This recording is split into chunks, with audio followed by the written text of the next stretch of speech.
Aunque esta condición ha sido conocida desde tiempos antiguos, es en el siglo XIX cuando se identificaron las bases científicas detrás de la enfermedad.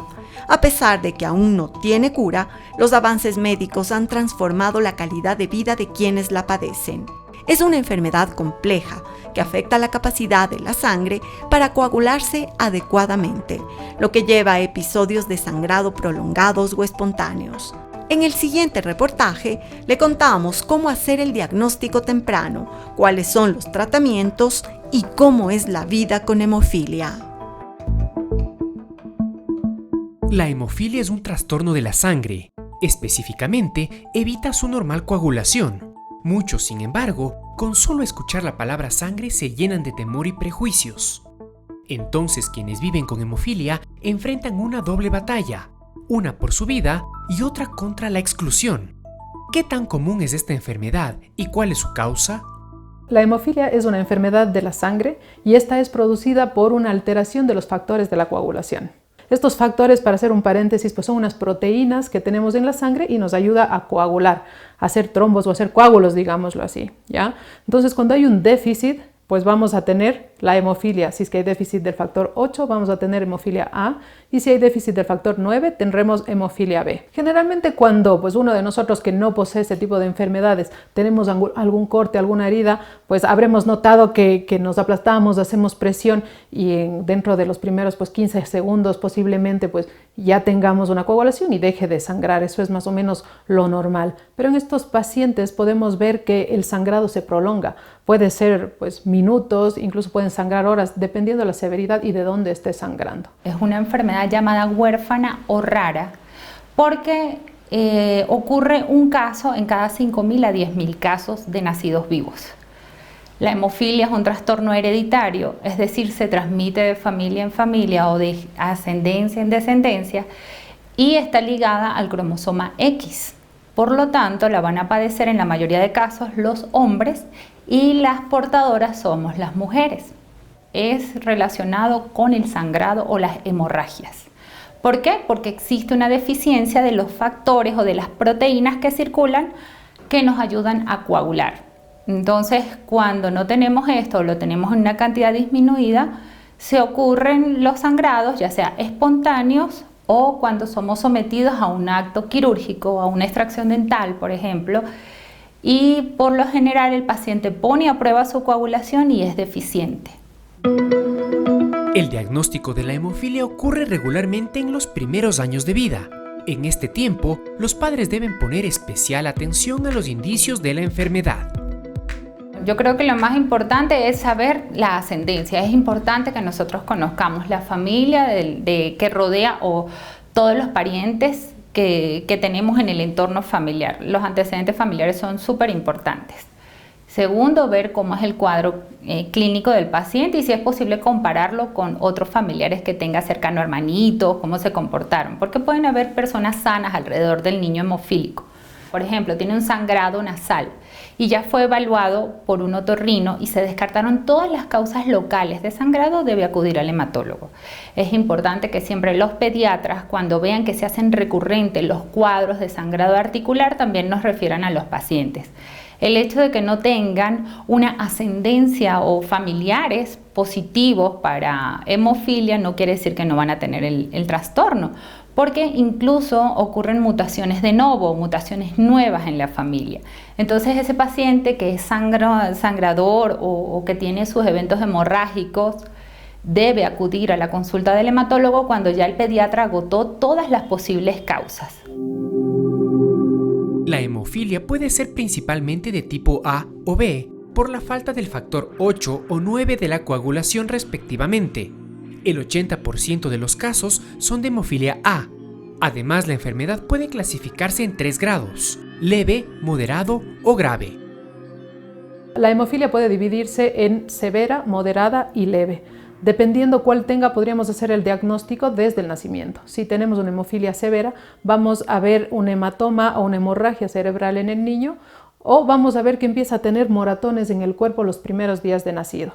Si es que tenemos una hemofilia moderada, pues posiblemente nos demos cuenta cuando el paciente tenga, el niño, por ejemplo, cuando empiezan a caminar o le salen los dientes o le hacen la circuncisión, que puede ser algo que se les hace con frecuencia a los niños, tener un sangrado más allá de lo normal, digamos, no cicatrizan pronto y ahí podemos darnos cuenta. Y en una hemofilia leve, pues podríamos darnos cuenta no solo en la niñez, sino quizás en la adolescencia o en la adultez, si es que yo tengo algún trauma, un golpe o una cirugía, y ahí vemos pues el sangrado. La hemofilia es una enfermedad muy rara. Se calcula que hay un caso por cada 5.000 nacidos vivos, y en Ecuador hay aproximadamente 900 pacientes diagnosticados. El trastorno hace que la sangre no coagule normalmente, y esto significa un riesgo constante. Hasta las actividades más cotidianas pueden ser peligrosas. Muchas personas piensan que la hemofilia es solo un tema de cortarse y desangrarse. No, el tema más conciso y más molestoso es cuando nosotros sangramos prácticamente dentro de las articulaciones. Dentro de las articulaciones hay muchos vasos sanguíneos. Entonces, un mal movimiento simple puede causar un sangrado en el tobillo, en la rodilla, en el codo. Es en donde las articulaciones tienen más movimiento en el ser humano. El tratamiento de la hemofilia empieza con el diagnóstico y la clasificación de la enfermedad. Entonces se diseñan planes terapéuticos acordes a cada caso. Doctora, ¿y cuál es el espectro de tratamientos para enfrentar a la hemofilia? Existen dos modalidades de tratamiento. Una que es a demanda, es decir, me golpeo y automáticamente debo recibir el factor, o tengo un accidente de tránsito o cualquier evento que se escape de la programación. Y el otro esquema de tratamiento es el esquema profiláctico. El esquema profiláctico persigue evitar todo tipo de lesiones a partir de sangrados que ocurran de manera espontánea o a través de traumatismo. ¿Qué quiere decir eso? Que yo periódicamente como hematólogo le debo programar a mi paciente una infusión o una administración del fármaco para que siempre tenga niveles circulantes alrededor del 2% en sangre y eso garantice el control de los sangrados.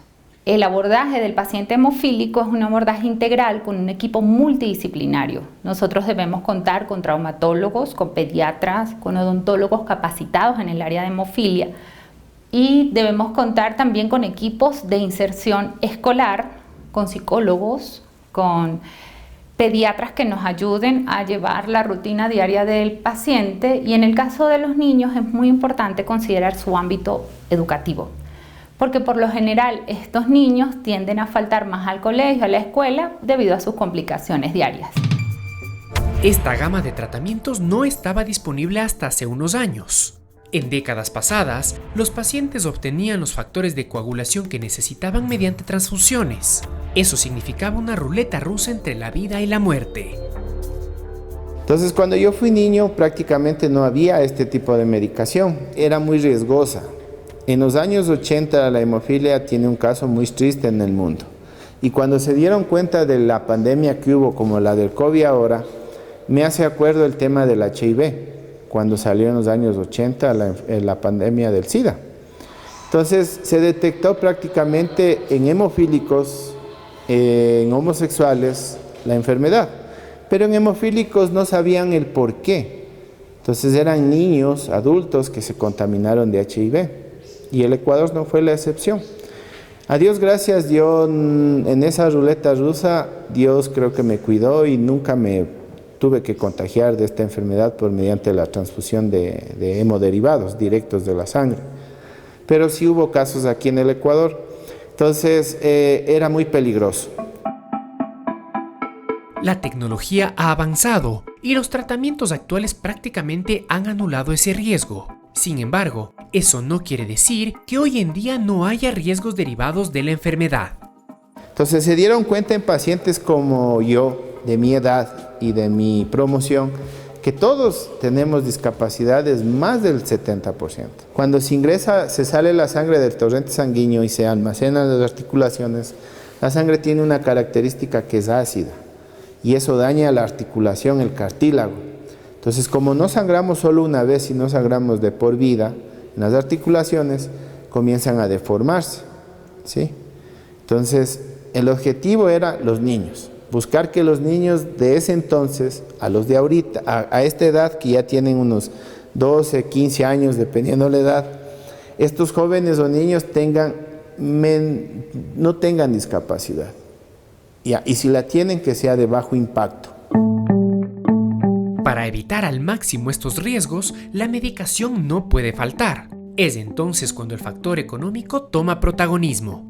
Nosotros tenemos que utilizar este tipo de medicamento 3 veces por semana y de acuerdo a la cantidad, al peso y la estatura del paciente. Entonces, yo peso más o menos unos 104 kilos, ¿ya? Y en factor plasmático utilizo yo 3.000 unidades cada dosis.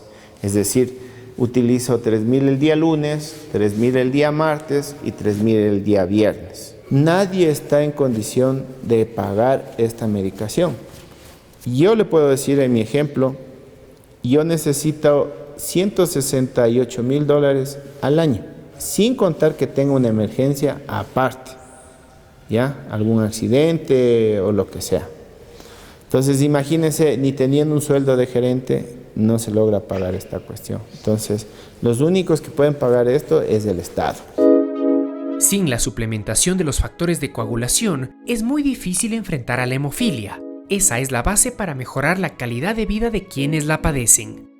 Hablando un poco sobre los mitos de la hemofilia, pues hay varias creencias de la gente y pueden pensar que es contagiosa esta enfermedad y no la es, porque es una enfermedad de origen genético, con lo cual yo tengo una alteración de mis genes y la enfermedad va a aparecer. No voy a contagiar a nadie en ese sentido. También pueden pensar que los pacientes con hemofilia pueden tener su tiempo de vida más acortado, y no es así, porque si llevan un buen tratamiento pues pueden vivir como cualquiera de las personas que no tenemos esta enfermedad. Y también podría ser que el paciente hemofílico pues tiene que estar sentado o en la cama o sin movimiento.